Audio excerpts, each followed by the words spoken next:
In a world where performance is praised louder than perception, the quietest minds are often the most dangerous. You've probably noticed it, how the loudest voices in the room rarely say anything worth remembering, how those who truly see don't need to be seen. While others race to prove how much they know, you sit back, not because you're unsure, but because you already understand more than you're letting on. And that's the paradox of real intelligence. It's rarely loud, never desperate, and always watching. If you've ever felt out of sync with the world, not because you're slow, but because you're seeing 5 moves ahead, this video is for you. If you've learned to value silence over noise, clarity over chaos, and observation over reaction, you're not behind, you're ahead, you're not lost. You're simply tuned to a frequency most people haven't even discovered yet. If that resonates with you, consider subscribing as a quiet commitment to yourself to think deeper, live wiser, and walk the path most refuse to see. 1. You stay silent. When everyone's talking nonsense, there's something unsettling about walking into a room where everyone's talking, yet no one is actually saying anything. You've seen it happen, people arguing over things they barely understand, tossing around opinions as if they were facts, rushing to speak just to avoid the discomfort of silence. And while all of that is going on, you just sit there, quiet. Not because you don't have anything to say, but because you're already 10 steps ahead. You're listening, watching, piecing together the truth between the lines. That's not shyness. That's discipline. That's what Epictetus meant when he said, "We have 2 ears and 1 mouth so that we can listen twice as much as we speak." You don't feel the need to fill every space with sound because your attention is doing more than their words ever could. You understand that real power doesn't need to be announced. It's felt. You see, in a world where everyone's racing to be heard, silence becomes rare, and rare things become valuable. Most people fear silence because it forces them to confront their own thoughts. But for you, silence is home. It's where clarity lives. You don't talk just to be included or to prove something. You speak when there's something worth saying, and when you do, people listen, not because you're loud, but because your words have weight. You've removed the fluff. You don't speak to impress, you speak to impact. There's a calm in your presence that throws people off, and it should, because you're not reacting to the noise. They are. You're not trying to win the room. You're reading it. It's not that you don't have strong opinions. You do. You've just learned that sharing them carelessly often invites chaos, not clarity. You've watched others trip over their own need to be seen, exposing too much, too soon, to the wrong people. Meanwhile, you stay reserved, not guarded, but intentional. Your silence isn't an absence, it's a strategy. You don't interrupt others to assert dominance. You let them run in circles while you sit still, absorbing what they miss. You've realized that people will tell you everything you need to know if you let them speak long enough. The ones who brag the most often have the least to show. The ones who need to prove their intelligence are the most insecure. And the ones who talk too much, they always reveal more than they intend to. Marcus Aurelius once wrote, "If it is not right, do not do it. If it is not true, do not say it." That's how you live. Not because you're trying to be perfect, but because you respect the impact of your words. You don't throw them around like loose change. You spend them like currency, only when necessary and only where it matters. That's why your presence speaks louder than most people's speeches. It's not about being better, it's about being precise, about knowing the difference between reacting and responding, between noise and meaning. You're not afraid of silence because you've made peace with yourself. You're not battling insecurity every time there's a pause in conversation. That's what sets you apart. Carl Jung said, "The ability to be alone with your thoughts is a sign of inner strength." And while others are scrambling to be heard, to be liked, to be validated, you're just observing, collecting patterns, storing insights, playing the long game. You've realized that the loudest voice rarely holds the most truth. It's often the most fragile. And when you speak, you don't compete. You clarify. You don't raise your voice. You raise the standard of the conversation. That's a kind of intelligence that doesn't need applause to exist. It doesn't ask for attention. It just is. And the truth is, you weren't always like this. Maybe you used to over-explain. Maybe you used to talk too much out of nervousness or pressure. But time taught you something that books couldn't. Silence taught you. Disappointment taught you. Being misunderstood taught you. And now, you don't mind being the one who doesn't jump in. You know your presence does more than your words ever could. You've become someone who doesn't just speak, but someone who knows when not to speak. That's a rare gift, and it's one that changes everything. Seneca once warned, "Speech is the mirror of the soul. As a man speaks, so is he." You've taken that to heart. You've stopped broadcasting every thought and started refining them instead. You've learned that restraint is strength, that observation is power, and that people reveal their motives faster when they think no one is paying close attention. You're paying attention. You're always paying attention. And in that space between what people say and what they mean, that's where your intelligence lives. Quietly, calmly, unapologetically. So when you sit in a room full of noise and you choose silence, understand this: you are not invisible, you are in control. Not everyone will get it. Some will assume you're distant, passive, or disconnected. Let them. Because in the stillness of your silence, you're holding something far more powerful than attention: awareness. And in a world that confuses volume with value, awareness is the sharpest tool you can carry. Stay patient, stay observant. Let others spend their energy trying to be seen. You've already seen what matters. And when the time comes, when your words do leave your mouth, they'll echo longer than anyone else's noise ever could. 2. You read. Between the lines, always. There's something exhausting about pretending not to see what you actually see. But for most people, that's exactly how they move through the world, ignoring the gut feelings, brushing off the inconsistencies, and giving others the benefit of the doubt even when something doesn't sit right. You've learned not to do that. Not because you're cynical, but because life taught you that surface-level trust can cost more than it's worth. You've been in situations where people said all the right things and still betrayed you, smiled to your face, praised your work, spoke gently, but their energy, off, their timing, suspicious, their eyes, telling you a completely different story. And while others let those signs slide, you don't, you can't, because once you've seen the pattern, you can't unsee it. You don't call it paranoia, you call it clarity. What others call overthinking, you call observation.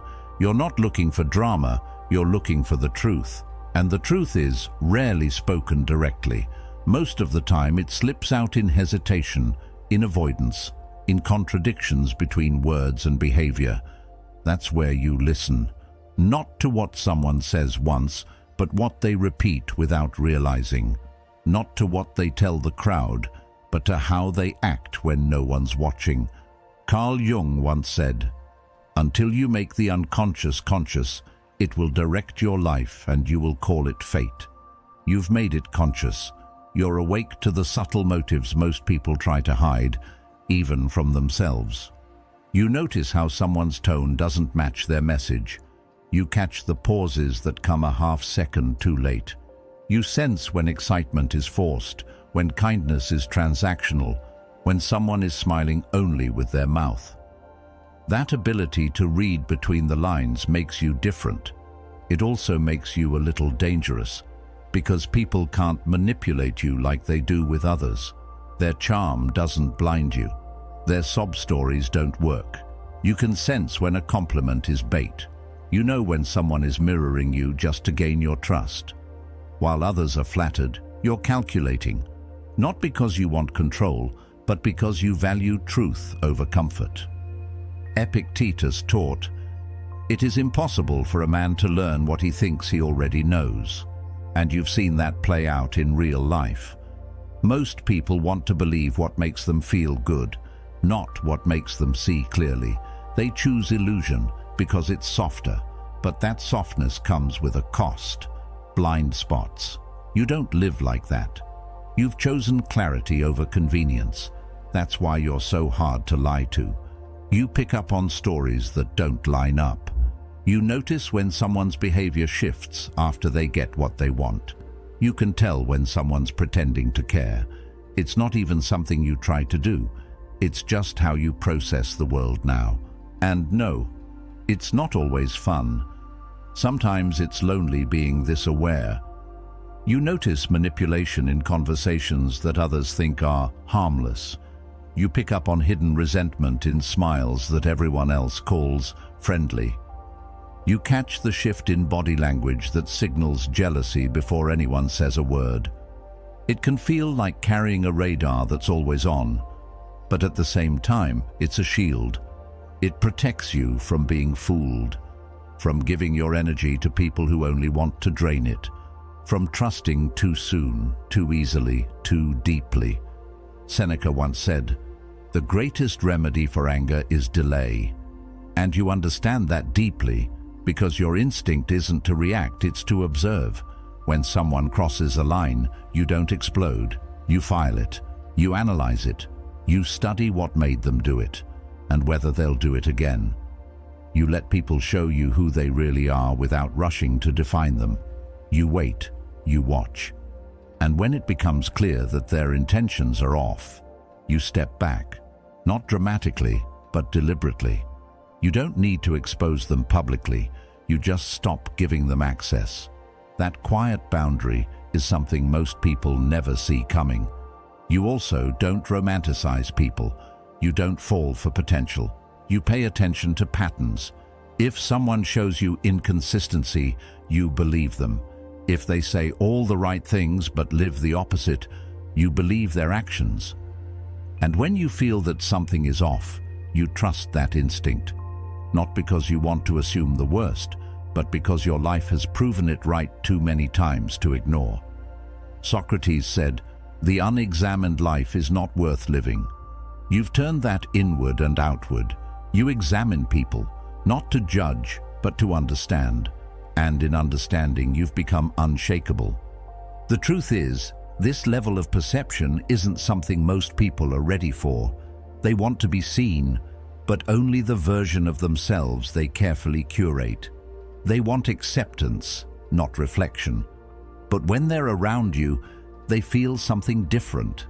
They feel exposed, not because you're judging them, but because your presence mirrors back what they're trying to hide.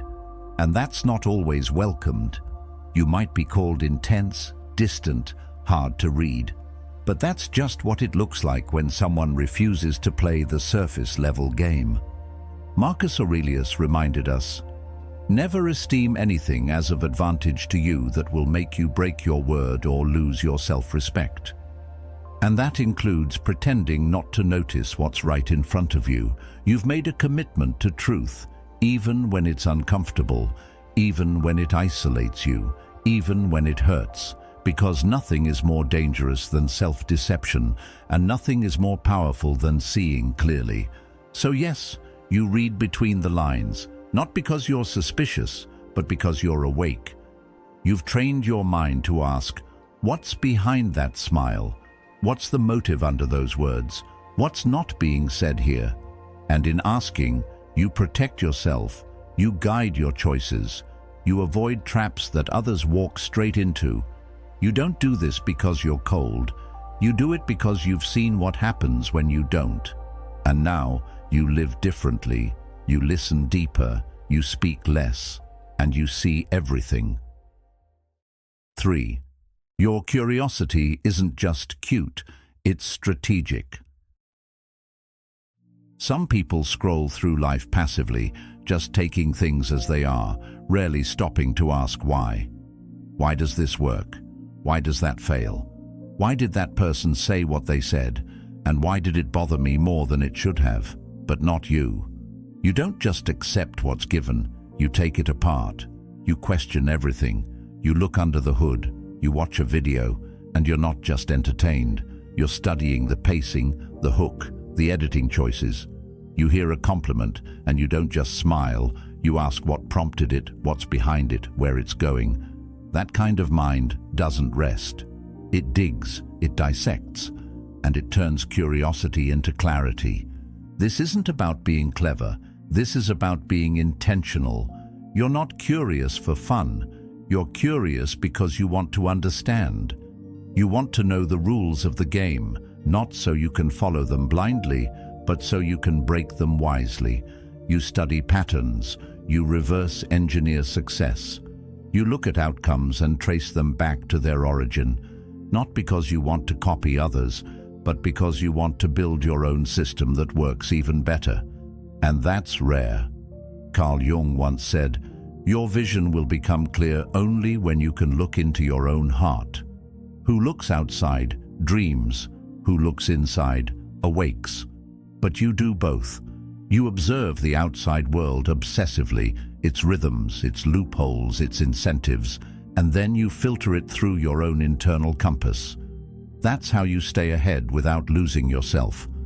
People often mistake your intensity for being over-analytical. But what they don't understand is that your curiosity isn't chaotic.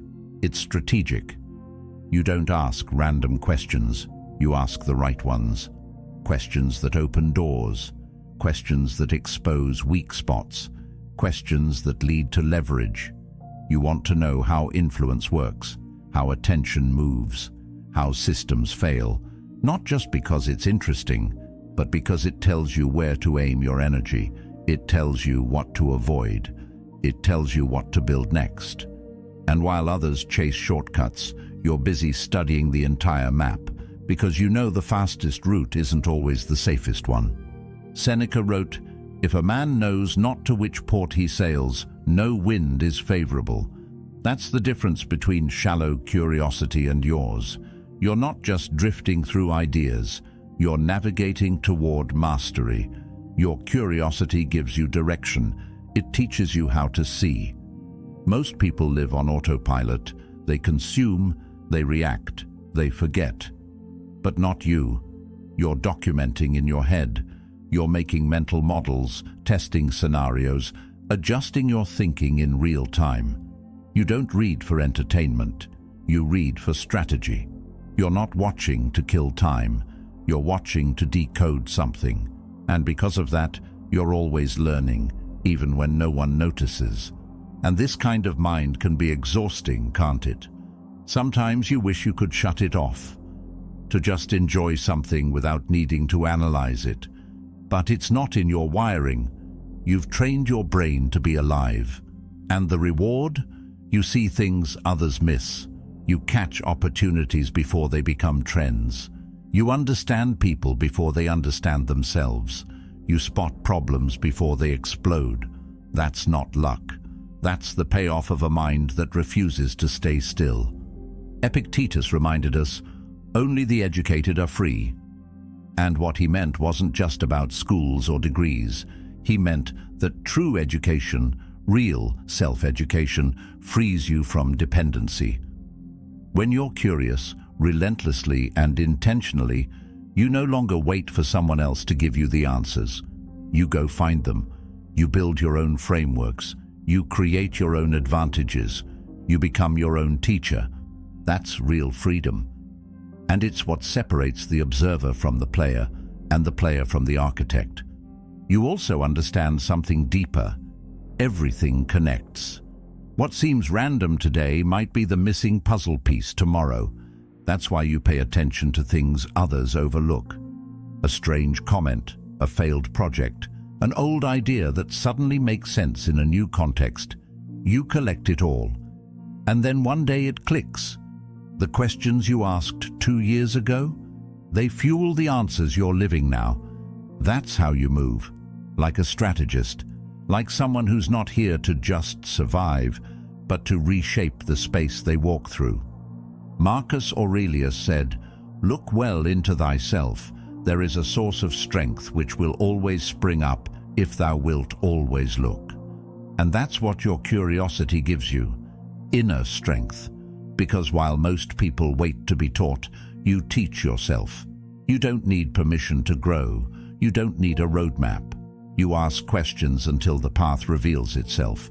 You don't stop when things get confusing. You dig deeper, and that makes your mind sharp, adaptive, and hard to replicate.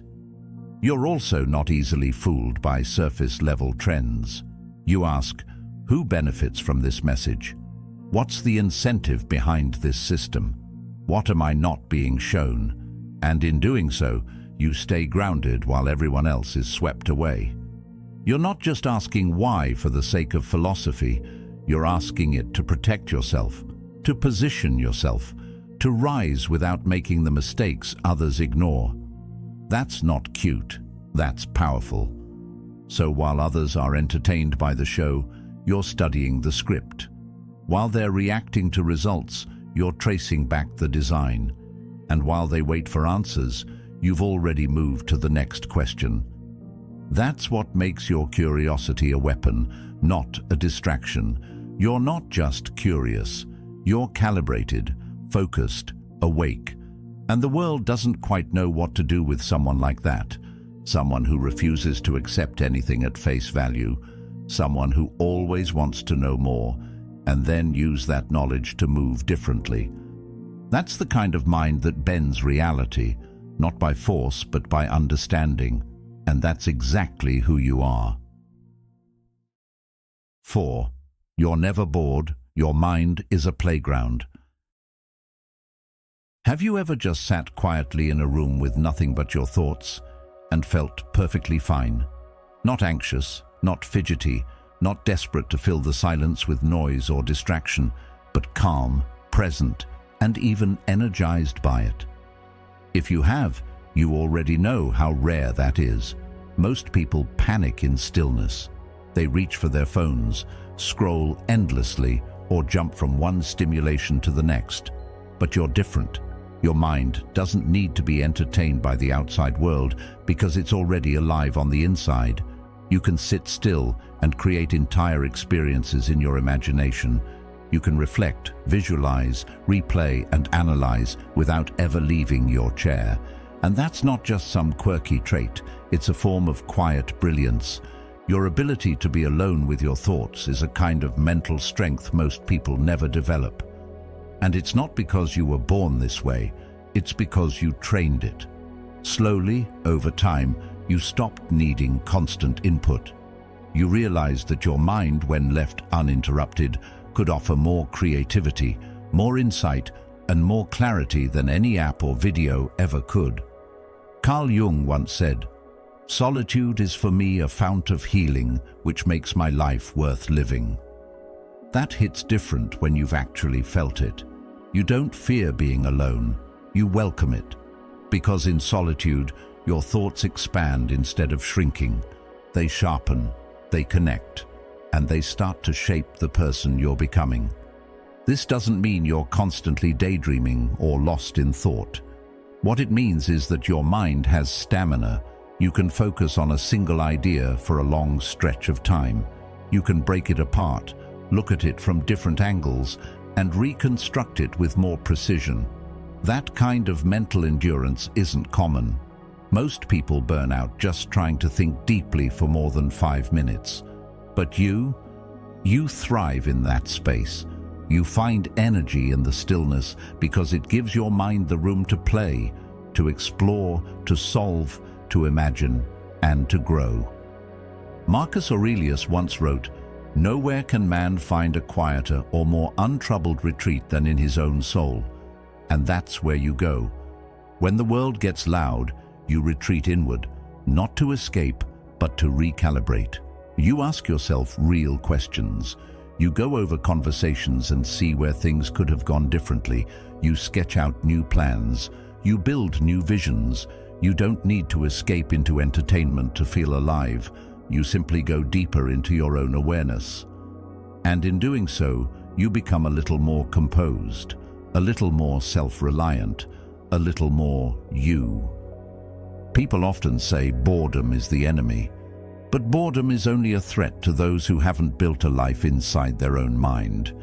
When you have no internal world, you're forced to constantly escape into the external one.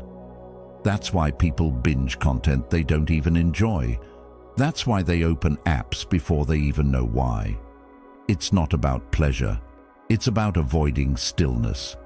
But you've turned stillness into a superpower. You've realized that if your mind is strong enough to entertain itself, then you're free from the grip of endless distractions. Seneca wrote, "The mind that is anxious about future events is miserable." But what about the mind that stays present? The mind that stays rooted in the now, calmly working through its ideas without rushing towards some external stimulus. That mind isn't just peaceful, it's dangerous. Because it can't be manipulated by urgency or noise. It thinks clearly. It makes better decisions. It sees through pressure tactics, and it resists the pull of impulsive distraction. That's what you've built. A mind that not only thinks but stays thinking when others tune out. And maybe you didn't always have this. Maybe there was a time when silence felt uncomfortable, like something was missing. But over time, you began to understand that it wasn't silence that was uncomfortable, it was the lack of control over your own thoughts. And so you started the work. You began noticing patterns, training your focus, allowing your imagination to stretch. You turned reflection into a habit, and now you don't just pass the time, you shape it. While others wait for something interesting to happen, you create something interesting within yourself. Aristotle said, "The energy of the mind is the essence of life." That rings true in every way. When your mind is alive, everything changes. You see more, you feel more, you connect more dots. You don't rely on the world to keep you stimulated. You become the source of your own engagement. That's freedom. Not the kind that's flashy or loud, but the kind that builds real confidence. Quiet confidence. The kind that comes from knowing that even in complete stillness, you are never empty. You are always enough. And that kind of presence is rare today. We live in a world built to scatter our attention. Every second, there's a new notification, a new alert, a new, "you should look at this." But the fact that you can resist all of that and sit with your thoughts, that's not just powerful, that's revolutionary. It means you're not controlled by the system, you're observing it. It means you're not reactive, you're intentional. It means you're not lost in distraction, you're present with purpose. So the next time someone wonders how you stay so calm, so composed, so steady, it's because you've made your mind your home. And homes like that don't crumble under pressure. They don't need noise to feel alive. They don't need chaos to feel relevant. They grow stronger in silence. They sharpen in solitude. And they evolve, not through external validation, but through internal transformation. You're not just someone who can handle boredom, you're someone who rarely even feels it, because your mind is always working, always exploring, always deepening, and that's not just a personality trait, that's a sign of mastery in motion. Keep nurturing that, because in a world that's constantly trying to pull your focus outward, your ability to turn inward is your greatest source of power. 5. You don't brag, you just move in silence. Some people walk into a room and immediately try to take it over. They talk louder, they name drop, they repeat facts they half remember from books just to look impressive. But then there's you. You sit back, you let others speak, you let them fill the space with noise. And while they're busy trying to be seen, you're seeing everything. It's not that you don't have something to say, it's that you've learned to say it when it matters. That kind of control doesn't come from insecurity or fear. It comes from power. A quiet kind, a disciplined kind. You've figured out that proving your intelligence is one of the fastest ways to lose your power. Once you try to convince people you're smart, you've already given them too much. You've handed over your energy. You've made your value dependent on their recognition. That's not your game. You don't want to be known. You want to be effective. And the most effective people? They don't broadcast their every move. They just make moves and let the results do the talking. Seneca once wrote, "It is not the man who has too little, but the man who craves more that is poor." And craving recognition is one of the most subtle forms of poverty. When you need others to validate you, you become a prisoner to their opinion. But you've trained yourself to let go of that. You've stopped needing to impress. You've stopped correcting people just to feel smarter. You've stopped chasing applause. And in that silence, you've become more powerful than you ever were when you were trying to be seen. You don't correct people mid-sentence to show what you know. You don't flaunt your resume or your achievements. You don't post every win. You let people think you're simple until they realize, too late, that you've already moved ahead of them. That's not deception. That's strategy. You've accepted that being underestimated is a gift. Carl Jung said, "The most dangerous things are not those that shout, but those that whisper." And that's exactly how you operate. Low volume, high impact. You've outgrown the need to shine in every room. You've realized that not every room deserves to see your light. There's strength in restraint. There's wisdom in holding back.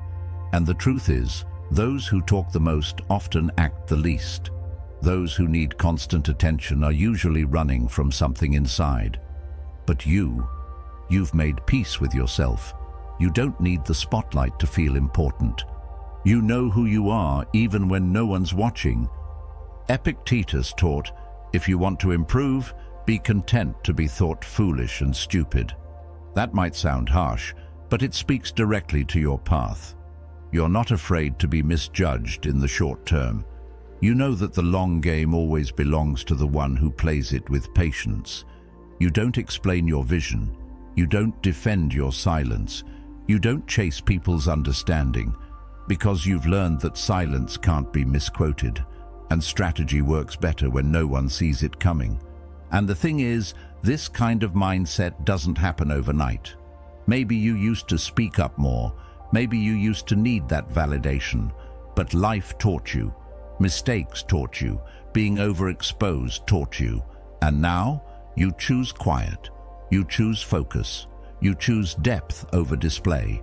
While others are busy updating everyone about their progress, you're making actual progress. You let the noise pass. You let the trends fade. Because you're building something that doesn't need to trend. It needs to last. Marcus Aurelius reminded himself, waste no more time arguing what a good man should be. Be one. That's how you live. You don't argue about your value. You live it. You don't try to prove your mind. You let your life reflect it. That means choosing actions over announcements. It means moving in silence, not because you're afraid, but because you're focused. It means understanding that power isn't loud, it's intentional. Your calmness is not indifference, it's calculation. Your quietness is not weakness, it's control. You're not passive, you're precise. And while others confuse noise with relevance, you stay grounded. You understand something they don't, that if everyone sees your next move, it can be blocked. But if no one sees it coming, it can't be stopped. That's why you protect your plans. That's why you move in silence, not to hide, but to win. You've also noticed something else. The loudest people are rarely the most capable. They need noise to distract from the lack of substance. You don't. You've built your substance in solitude, in thought, in discipline. You've spent your time refining your craft instead of broadcasting your intentions. You've created a system that doesn't rely on praise. It runs on purpose. Aristotle said, "Knowing yourself is the beginning of all wisdom." And when you really know yourself, you no longer beg others to understand you. You let them misunderstand. You let them think small. You let them assume, because you know the truth doesn't need defending. And in the end, the same people who underestimated you will wish they had paid more attention. But by then, you'll be too far ahead for them to catch up. So, no, you don't brag. You don't flex. You don't shout your plans from the rooftops. You move in silence, not because you're hiding, because you're focused, not because you're timid, because you're powerful. And the people who really get it, they feel your presence even when you don't say a word. Because intelligence doesn't have to announce itself. It just moves, quietly, sharply, unstoppably. 6. You make people think it was their idea. There's a certain kind of intelligence that never needs to shout. It doesn't interrupt. It doesn't dominate conversations. It doesn't insist on being right. Instead, it listens carefully, speaks sparingly, and nudges people gently in the direction of truth, without ever making them feel like they've lost control. You know exactly what I'm talking about, because you do it. You've realized that telling people what to do, or why they're wrong, rarely changes anything. If anything, it just hardens their resistance. But guiding someone to discover the truth on their own, that changes everything. That's not manipulation. It's a higher form of communication. It's subtle, powerful, and almost invisible to the untrained eye. Most people are addicted to being right. They argue to win. They correct others mid-sentence just to prove a point. But you've grown past that. You've seen how ego gets in the way of progress. You've seen how most people will defend a bad idea simply because they don't want to be told they're wrong. And so, you take a different route. You ask better questions. Instead of debating, you plant seeds. You lead the conversation in a way that gives the other person space to think, to really think, and come to their own conclusion. Carl Jung once said, "Thinking is difficult. That's why most people judge." You've chosen the harder path. You make people think. And because of that, your influence doesn't come from pressure. It comes from precision. When you guide someone without force, when you leave just enough silence for them to hear their own thoughts, they begin to believe that the insight they arrive at was theirs. And that's the beauty of what you do. You don't need the credit. You just care about the impact. You don't care if your name is attached to the solution. You care that the solution works. That's what sets you apart. You've probably experienced this in conversations with friends, colleagues, or even strangers. Someone's struggling with a decision, stuck in a loop. Instead of telling them what you think they should do, you ask them how they feel about it. You ask them what they've tried already. You ask what they're really afraid of. You don't give them your conclusion. You help them reach their own. And then later, they come back to you, grateful, thinking they figured it out by themselves. You just smile, knowing you played your part from the shadows. That's not manipulation. That's wisdom. That's maturity. That's Stoic strategy.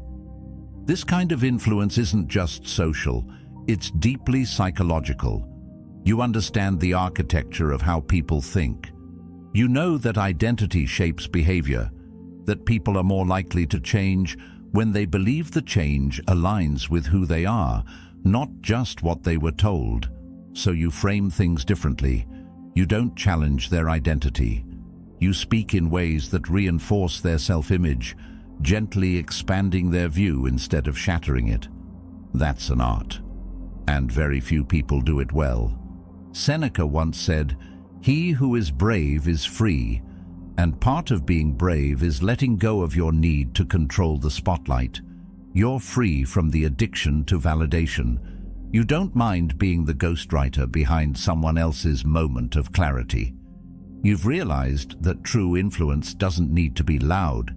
In fact, the quieter it is, the more effective it becomes. Because when people believe the insight is their own, They don't fight it, they embrace it. And let's be honest, it took time to learn this. Maybe there was a version of you that used to correct everyone, jump into debates or try to force your ideas on people. But over time, you saw how that backfired. You saw how pride closes more doors than it opens. So you evolved. You learned to step back. You stopped needing to be the loudest in the room. Now you let people talk, and you listen for what's not being said. You don't rush in. You wait for the right moment. And when you speak, it's not to win, it's to shift the conversation. Plato once said, "Wise men speak because they have something to say. Fools because they have to say something." That hits differently when you've lived it. You know that the person who speaks least often speaks last, and with the most weight. Your words land harder because they come from a place of reflection, not reaction. And the best part? You don't have to push. You don't have to fight. You let people come to you on their own timeline. Because you trust your influence, you know it's not about control, it's about clarity. And clarity doesn't always need your voice. Sometimes it just needs your presence.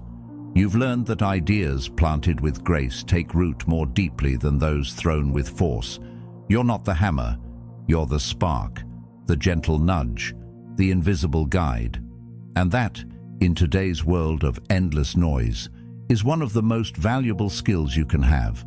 So while others try to dominate the conversation, remember, your strength isn't in overpowering, it's in understanding.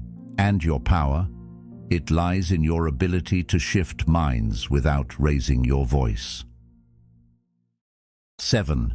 You don't react. You wait, watch, and strike. There's a difference between feeling something and being controlled by it. Most people blur that line. They feel slighted and they lash out. Someone disagrees with them and they argue just to protect their ego. One minor insult, one misstep, and suddenly it's a full-blown emotional outburst. But not you. You've learned how to hold your fire. You've learned how to feel everything without needing to show everything.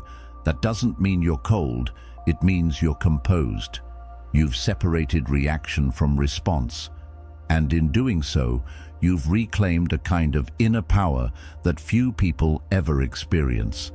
It's not that you don't feel disrespected when someone crosses a line. You feel it, but you don't give them the satisfaction of a visible response. You don't start explaining yourself or defending your worth. You just go quiet. Not in submission, but in strategy. Carl Jung once said, "Even a happy life cannot be without a measure of darkness." You've accepted that darkness, that sting of offense, the ache of being underestimated, but you let it sharpen you, not shake you. That's what makes your presence unsettling, because people can't read you. They can't predict how you'll react. They can't use your emotions against you because you don't hand them over. You've learned that reactivity is a form of weakness. When you react immediately, you're not in control. The situation is. The other person is. And that's not how you operate. You've developed something stronger than a quick comeback. You've developed patience. Not passive patience, but calculated delay. You let people show their true colors without interrupting them. You give them space to overplay their hand. And when the time comes to respond, your words don't just land, they cut. Seneca wrote, "A sword never kills anybody. It is a tool in the killer's hand." That's how your mind works. Your silence is the sheath. Your thoughts are the sharpening stone. And when you move, it's never out of emotion, it's out of precision. This kind of control is rare. In a world where everyone is taught to speak their mind in every moment, restraint is often misunderstood. People think you're avoiding conflict, but you're not. You're just choosing the right moment to engage, when you've observed, when you've planned, when the outcome is already leaning in your favor. You've stopped arguing just to be right. You've stopped trying to win emotional battles. Because you know that real victory happens in silence, in the part where people realize you weren't ignoring them. you were simply letting them show you who they really are. Aristotle once said, "Anybody can become angry. That is easy. But to be angry with the right person, at the right time, and in the right way, that is not easy." That's the path you've chosen. You're not emotionless. You're emotionally trained. You've chosen not to react because you understand that every reaction is a transaction. It costs you energy, time, peace. And you don't spend that carelessly anymore. When someone tries to provoke you, you stay still. Let them talk. Let them assume. Let them think they've won. Because while they're celebrating early, you're studying. You're making mental notes. And when the timing is right, when you decide, it's your move that ends the game. There's something stoic in how you handle pressure. Marcus Aurelius wrote, "You have power over your mind, not outside events." Realize this, and you will find strength. That principle lives in you. You no longer hand over your peace because of someone else's bad mood. You don't flinch just because someone wants to test you. You've become the kind of person who can absorb tension without letting it leak into your behavior. And that makes you someone people don't quite know how to handle. They expect a fight. They want to provoke emotion. But instead, you give them calm, stillness, silence. And that silence does more damage than yelling ever could. Because in silence, people are forced to sit with themselves, with their choices, with their words. And often, that discomfort reveals more than any argument would. Epictetus said, "It's not what happens to you, but how you react to it that matters." And you've taken that to heart. You've faced things, maybe betrayal, maybe disrespect, maybe straight-up injustice. And you've chosen not to let them define you. You didn't explode. You didn't collapse. You simply adapted.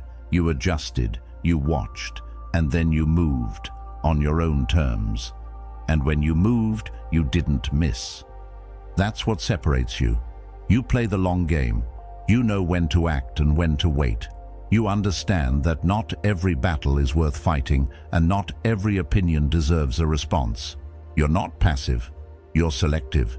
You don't waste energy. You conserve it. And because of that, when you do decide to speak, to act, to confront, it hits hard. Because it's rare. Because it's measured. Because it's real. Most people never develop this level of control. They live on edge. One wrong word, and they explode. One inconvenience, and they spiral. But you've built something different. You've created emotional distance between what happens and how you respond. You've trained your mind to pause, to reflect, to act from a place of strength, not survival. And that's not just emotional maturity, it's power. So yes, you wait, you watch, you let others exhaust themselves while you remain still, and then, when the dust settles and the noise fades, you step forward, quietly, sharply, decisively. That's not revenge. That's discipline. That's self-mastery. That's what makes your presence unforgettable. Not because you speak often, but because when you do, it means something. You've chosen a path that's harder, but higher. You've chosen to stay composed when it would be easier to react. You've chosen to hold your power rather than waste it. And in that choice, you've become someone who doesn't just survive pressure. You shape it. You mold it into growth, into clarity, into timing. That's the mark of someone who doesn't live at the mercy of the world, but someone who has learned how to move through it with grace, with strength, and with surgical precision. Stoic, strategic, unshakable. In a world that moves fast and reacts faster, your calm is not weakness, it's wisdom. Your silence, your patience, your depth, that's your edge. Never forget, it's not the loudest voice that leaves the deepest impact. It's the one that speaks only when it must. If this spoke to something inside you, there's more waiting. Watch one of the videos on your screen now and keep sharpening